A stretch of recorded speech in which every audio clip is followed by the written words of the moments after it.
Sveiki, brangūs draugai, su jumis Algimantas Jankevičius ir podcastas 5 minutės. Esteros knyga yra dramatiška istorija apie drąsią jauną moterį, kuri išgelbėjo savo žmones sunkios krizės metu. Estera buvo izraelitė, dar kitaip vadinama žydė, kuri Dievo apvaizda tapo karalienė. Ji drąsiai rizikavo gyvybę, kad išgelbėtų savo brolių seserų gyvybės, išsibarsčiusias nuo Etiopijos iki Indijos visoje Persijos imperijoje. Nors tai vienintelė švento rašto knyga, kurioje neminimas Dievas, mes aiškiai matome jo ranką ir dalyvavimą tose dramatiškose įvykiuose. Ši istorija apima 9 metus. Trečiaisiais Ahasvero arba kiti vertimai arba šaltiniai sako Artakserkso valdymo metais už nepaklusnumą jis atėmė iš karalienės Vaštės karališką titulą. Po 4 metų jis pasirinko Esterą ir padarė ją karalienę. Esteros knyga 2 skyrius. Po šių įvykių karalius Ahasveras, paaukštindamas Hamedatos iš Agago palikonių sūnų Hamaną, davė jam svarbesnę vietą ir pasodino aukščiau už visus kitus su juo buvusius pareigūnus. Visi karaliaus dvariškiai rūmų vartuose klaupdavosi ir puldavo kniubsti prieš Hamaną, nes taip jį pagerbti buvo įsakęs karalius. Bet Mordechajas nei klaupdavosi, nei puldavo kniubščias. Patyręs, kad Mordechajas iš tikrųjų nesiklaupia ir nepuola priešais jį kniubščias, Hamanas labai niršo, bet jam atrodė per maža pakelti ranką tik prieš Mordechajų. Kadangi Hamanui buvo pranešta, kad Mordechajas esąs žydas, jis norėjo sunaikinti ir visus žydus, Mordechajo tautą visoje karaliaus Ahasvero karalystėje. Tokį tekstą mes randame Esteros knygoje, 3 skyriuje nuo 1 eilutės. Štai keletas detalių, kurias verta atkreipti dėmesį. Mordechajus, nors ir vadinamas žydų, iš tikrųjų buvo benjamietis iš Kišo giminės. Tai yra karalius Saulius buvo vienas iš jo protėvių. Ir Hamanas, hebrajų kalba vadinamas Aman-ha Agagi, buvo tiesioginis Amaleko karaliaus Agago palikuonis, kurį nužudė Samuelis. Tai mes randame 1 Samuelio knygoje 15 skyriuje. Nenuostabu, kad Hamanas, sužinojęs Mordechajaus pilietybę, jeigu taip galima pasakyti, norėjo įvykdyti visos žydų tautos genocidą.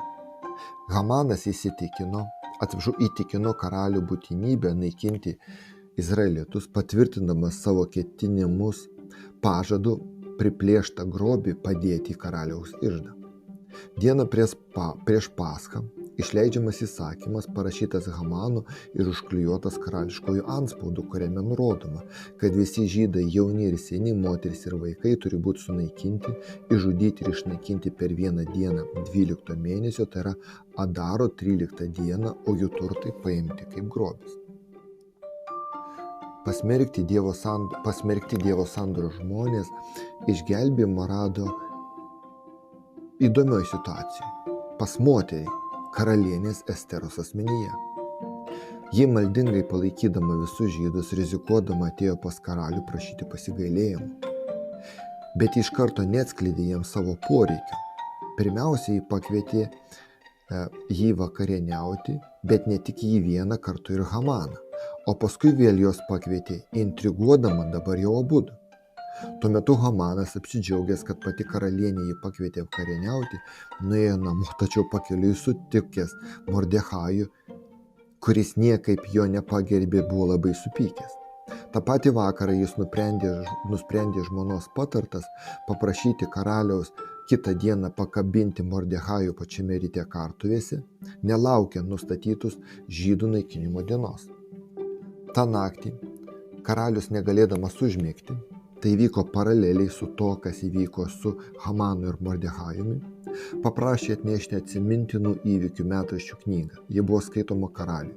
Skaitant rastas įrašas, kad Mordechajas buvo pranešęs apie 2 karaliaus eunuchus, rengusius sąmokslą nužudyti karalių Ahasverą.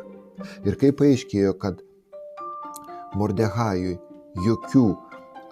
jokių būdų nebuvo atsilyginta, karalius paklausė atėjusio ant rytojos Hamano, kaip pagerbti tą, kuriam karalius nori padėkoti. Hamanas, manydamas, kad kalba eina apie jį, išsakė labai nekuklius, jeigu taip galima pasakyti, norus.